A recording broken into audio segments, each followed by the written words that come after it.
everybody, what's up? Circus here, coming at you with a really cool free-to-play no gems deck build. If you're new to the channel, I think a lot of people are because Zexal just came out, so there's a lot of interest in the game. People are checking out new YouTube channels, I'm sure, all day today. DLE, we're over on Twitch. We're Twitch streamers, and we host a lot of competitive tournaments, but we like to be an entry point for people to come into the community and check it out. So we're really always trying to help out new people, get them into the game, and get them started right, so that they don't fall into a lot of the pitfalls a lot of new players get into. So that being said, we had someone in our Discord asking about, hey, how do I get into like as cheap as you can deck to do XYZ summoning? So this was the challenge. I did it with no gems, no money, nothing, and just having some fun. There are other builds, of course, but I'm just treating it like I'm coming in, all I have is tickets, basically. And this is the build I came up with. So we're going to be using Yuma, okay, and you get the skill Warrior of Hope, number 39, and this will put Utopia into your extra deck for you, okay? So we don't have to spend any money or gems getting Utopia from the new box, all right? And then we're going to go through and check these out, all the different cards here in the deck. And we got the Evil Swarm Salamandra. So this is tickets. And what's great about this is up to twice per turn you can banish dinosaurs from your graveyard, and then it gains 300 attack for each time it does that, okay? And then the Black Brachios here, when it's normal summon, you can target one monster on the field and change its defensive position. So that's cool. And that's also tickets. All right. And then you got the Destroyer Saurus. Same thing, it's tickets. And what you can do is discard this from your hand and then add one Jurassic World from your deck to your hand. And Jurassic World, all dinosaur type monsters gain 300 attack and defense. So if you have two of these and then one Jurassic World, it's basically like having 3 Jurassic World in your deck. So you don't need more than one Jurassic World in the deck. Now Hydrogeddon's kind of like the core of the deck. This is a Bastion level up reward, and you get one in his starter deck, I believe. So 3 of these is cool because when it destroys a monster by battle and sends it to the graveyard, you can summon another Hydrogeddon from the deck, so you can kind of spam them out. All right, and if you look, all these are level 4s, so that's what we're going for, because we need 2 level 4s to make a rank 4. So the levels are right here. They're the little stars up here, and then the Utopia, the stars or whatever will be over on this side, and that's ranks. So you need 2 level 4s to make the Utopia. So we have, for back row, we have Econ, because this is tickets, or Seto Kaiba. You can try to get it from him. Good luck with that. I'm using Embodiment of Apophis. I always say that wrong. Basically because it's a level 4. It comes out, it's a level 4, and then you play that, and then you play the Dino. Bam, you're right into the Utopia. Metal Morph's just good as a protection card. Both of these are this one's Card Trader in the Odeon starter deck, and then this one is tickets. And a Bandit Keith level up reward, wow. And then this one is also Card Trader. So this is Shield Spear. Target one face-up monster in the field. It gains 400 attack and defense until the end phase. So basically, these back row are just to protect your monsters, to keep them alive for a turn so you can get into the Utopia. And then, same with Metal Morph. Okay, so really you can use any back row. So if you already have stuff, use it. If you have like a Wall of D or a Canadia or a Ballista Squad or something like that, use it. This is just a challenge to do it completely with tickets, all right? No gems whatsoever. I did experiment with different back row. We're going to be looking at some replays pretty quick here. You'll see me using Ryoku. Whatever. I tried it. It was okay. It was okay. It wasn't bad. I think this is the best build. This is obviously a PvE thing, so you could be just auto-dueling with this. You're not going to take this on the ladder. I mean, you might. If you're like in silver and gold, go for it. If you're playing rookie, why not? See what happens.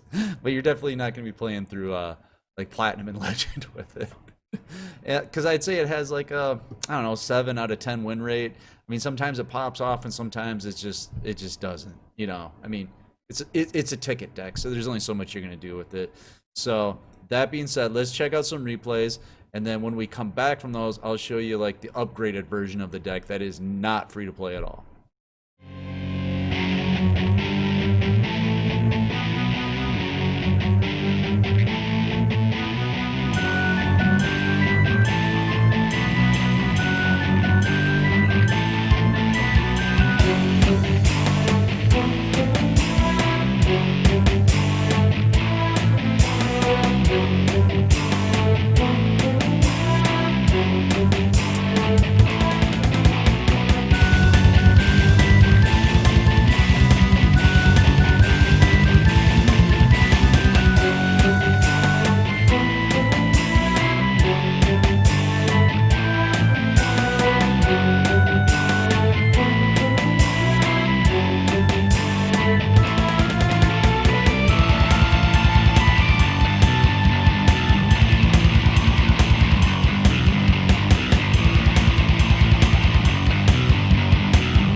Okay, so now we're back, and this version is definitely not free to play.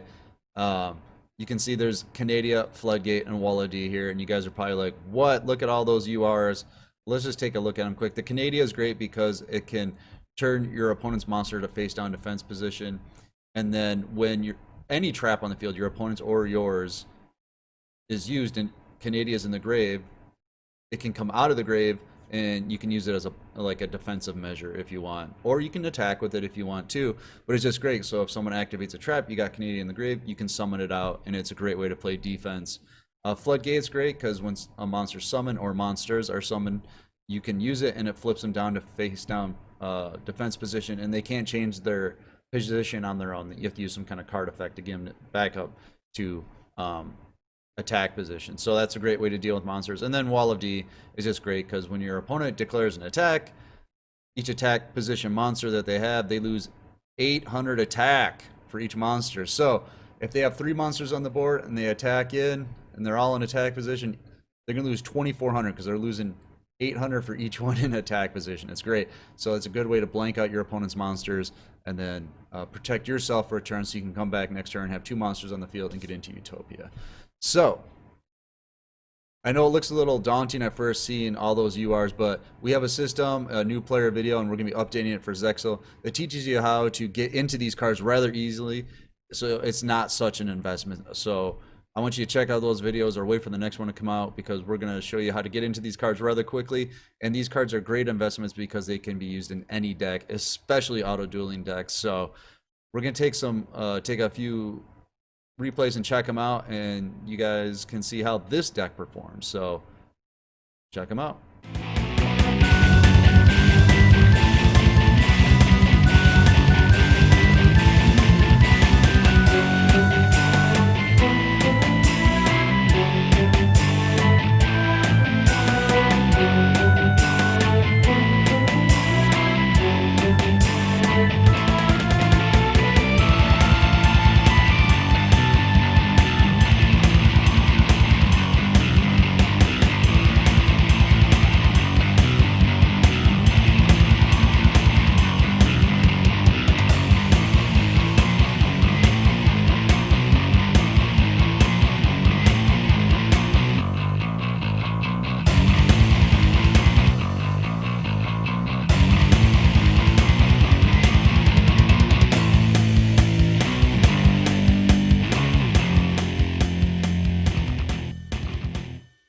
All right, so there was the replays of the not free to play friendly deck, and I hope you enjoyed those.